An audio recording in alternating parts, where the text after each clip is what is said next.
The Handmaid's Tale by Margaret Atwood. The story unfolds in the Republic of Gilead, a totalitarian, patriarchal society that has overthrown the former United States.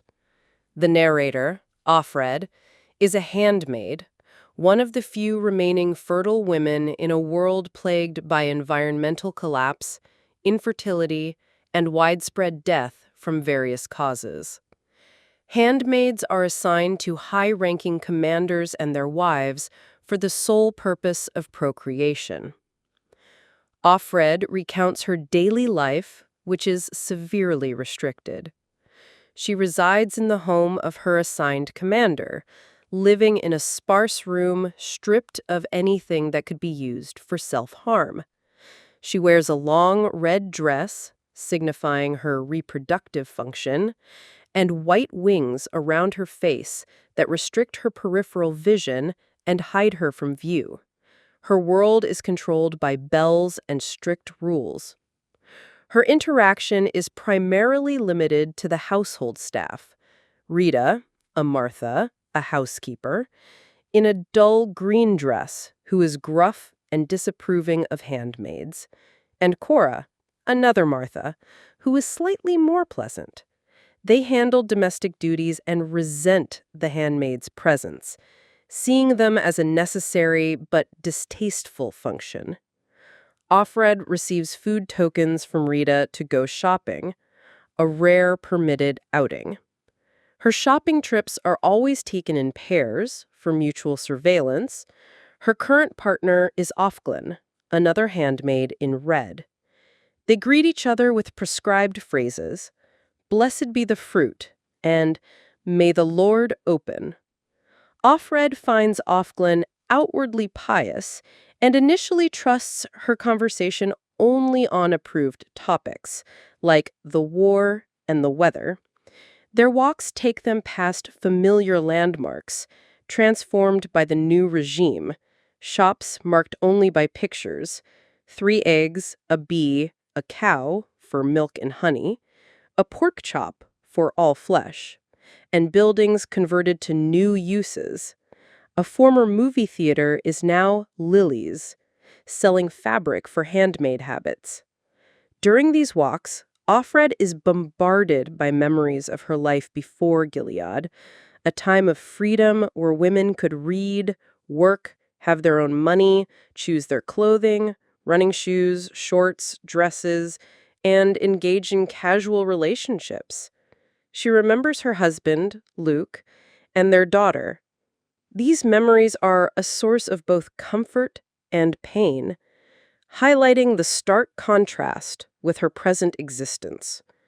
She also recalls the gradual erosion of freedoms, bank accounts frozen for women, job losses, censored newspapers, roadblocks, and the rise of groups like the Sons of Jacob, who orchestrated the takeover. A significant stop on their route is the Wall, a red brick barrier surrounding what was once the university. Here, bodies of executed individuals are displayed as warnings, hanging from hooks.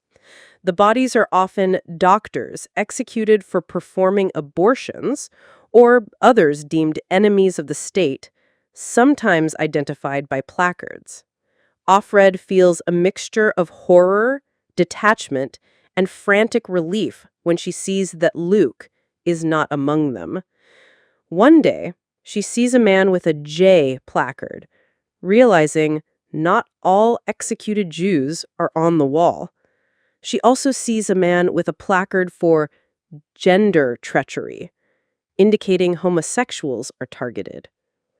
Back in the house, Offred must navigate the presence of the commander and his wife, Serena Joy. Serena Joy, formerly a gospel singer and anti-feminist activist, now lives a frustrated life, unable to have children and resenting the handmaid who serves as her proxy womb. She is cold, hostile, and often bitter. Using a cane due to arthritis, their interactions are minimal and strained, filled with unspoken tension and animosity. Offred also encounters Nick, a guardian assigned to the household. Guardians are low-status men, some too young, old, or infirm for military service, others potentially eyes, secret police. Nick lives over the garage and, despite regulations, occasionally makes eye contact with Offred, even winking or speaking briefly. This creates a flicker of attraction and suspicion. Offred wonders if he is a genuine ally or a spy. Offred's existence centers around the monthly ceremony, a ritualized attempt at procreation based on the biblical story of Rachel and Leah. Fully clothed, Offred lies on a large bed, her head resting on Serena Joy's stomach, as Serena Joy holds Offred's hands. The commander then has sex with Offred's lower body, a sterile, detached act, observed by Serena Joy, intended to represent the handmaid as a vessel for the wife.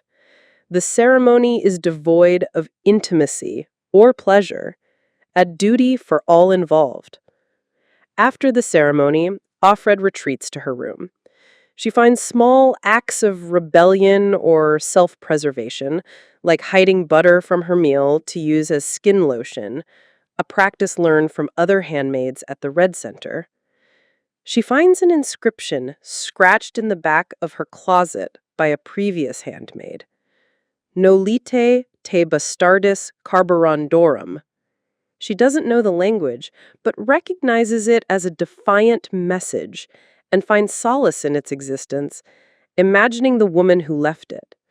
When she asks Rita about her predecessor, she is met with evasiveness, only learning that the woman didn't work out. One night, the commander summons Offred to his study. This is strictly forbidden for handmaids to be alone with commanders outside the ceremony. She finds his study filled with forbidden books. To her surprise, he doesn't want sex, but asks her to play Scrabble with him. This unconventional request is deeply unsettling and revealing of his own loneliness and desire for connection outside the rigid structure of Gilead. They play Scrabble several times on subsequent nights, and he also gives her forbidden items, like old magazines, Vogue, MS, and hand lotion. These encounters reveal a more complex, almost pathetic side to the commander, who misses aspects of the old world and seeks Offred's company for conversation and intellectual stimulation, things his wife cannot or will not provide. Offred feels a strange mixture of power and vulnerability during these visits. She has something the commander wants, intellectual connection, a different kind of attention, but she is entirely at his mercy. Their relationship becomes a dangerous, secretive game. During one visit, she asks him the meaning of the inscription in her closet. He reveals it's a schoolboy joke. Don't let the bastards grind you down, and explains he knew the woman who wrote it. She was his previous handmaid and hanged herself in that room after Serena Joy found out about their affair. This revelation shocks Offred, highlighting the deadly stakes of her situation and revealing she is not the first to engage in a secret relationship with the commander. Meanwhile, Offred begins to suspect her pious shopping partner, Offglin, is not what she seems. During a walk near the Soul Scrolls store, where machines endlessly print prayers, Offred and Offglin catch each other's eye in the reflective window. Offglin whispers a treasonous question about the prayer machines, revealing she is not a true believer. She then tells Offred about a resistance network and shares a password, Mayday. Offred is both terrified and exhilarated, realizing she is not alone. Offglin encourages her to gather information on the commander. The daily routines continue: shopping walks, meals, the tension with Serena Joy, the illicit visits to the commander's study. Offred finds herself increasingly drawn to Nick. Serena Joy, suspecting Offred's infertility is the commander's fault, proposes that Offred try to get pregnant by another man, specifically Nick. Serena Joy offers to arrange the encounter, promising to cover for her and even offering to try and get Offred a picture of her daughter in exchange. Offred agrees, desperate for news of her child. One night, Serena Joy escorts Offred to the kitchen and directs her to the garage apartment stairs where Nick is waiting. Their encounter is brief and emotionally charged, a mix of desperation, sadness, and illicit passion. Offred knows this is a betrayal of Luke, but feels a connection with Nick. They continue to meet in secret after this initial encounter. Offred tells Nick her real name and feels a dangerous sense of trust and intimacy.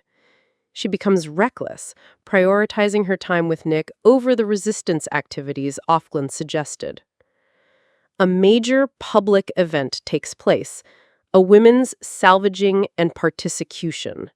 Handmaids, wives, and Marthas gather on university grounds. Hanging bodies are displayed at the salvaging.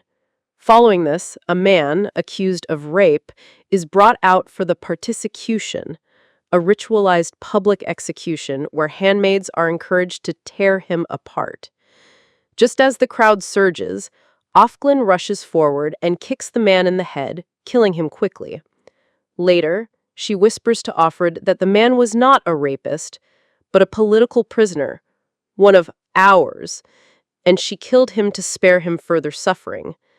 This reveals the brutal realities and hidden resistance within Gilead. The day after the salvaging and particution, Offred goes on her shopping walk, but her partner is a different handmaid. This new woman, also named Offred, indicating her assignment to the same commander Offred served, reveals that the previous Offred hanged herself shortly after the salvaging and particution, seeing the black van, symbolizing the eyes, or arrest, coming for her. This news is a shock, but also a relief for Offred, as the original Offred might have revealed the resistance network and Offred's connection to it. However, the new Offred's warning words and knowledge of Offred's use of the term Mayday suggest that the network knows about Offred and is watching her, or that the new Offred is an eye herself. Back at the house, Offred is confronted by Serena Joy. She found evidence of Offred's secret activities with the commander, lipstick on his cloak, and the sequined outfit Offred wore to Jezebel's, the illicit club where commanders and other men consort with various women, including rebellious or unassimilated women from the time before, where Moira is revealed to have ended up. Serena Joy is furious, calling Offred a slut and comparing her to the previous handmaid who hanged herself. Later, waiting in her room, Offred contemplates her limited options: suicide, attack, escape. She feels resigned and indifferent. A black van pulls into the driveway, and two men come to the door. She expects the eyes. Nick opens her door and whispers, "It's all right. It's Mayday. Go with them." He calls her by her real name.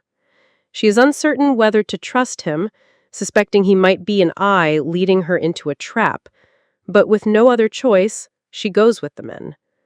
She is escorted down the stairs past a bewildered Serena Joy and commander, who demands to see the men's authorization. They state the charge is violation of state secrets. Cora and Rita appear from the kitchen, distraught. Offred is led to the black van and steps inside, unsure if she is being taken to freedom or to her death. The novel concludes with historical notes, presented as a transcript from an academic symposium in 2195, long after the fall of Gilead. Professor James Darcy Peixoto discusses the discovery of Offred's narrative, which was found on tape cassettes in a military footlocker in Maine. He describes the challenges of authenticating the document and identifying the individuals within it, noting that most names were likely pseudonyms. He speculates on the identity of Offred's commander, most likely Frederick R. Waterford, a key architect of Gilead, Moira's fate at Jezebel's, and Offred's own ultimate fate, unknown, perhaps escaped, recaptured, or died. The tone is detached, academic, and often trivializing of the suffering described in the narrative, highlighting the ways history sanitizes and interprets the past, often focusing on the structures of power rather than individual human experience.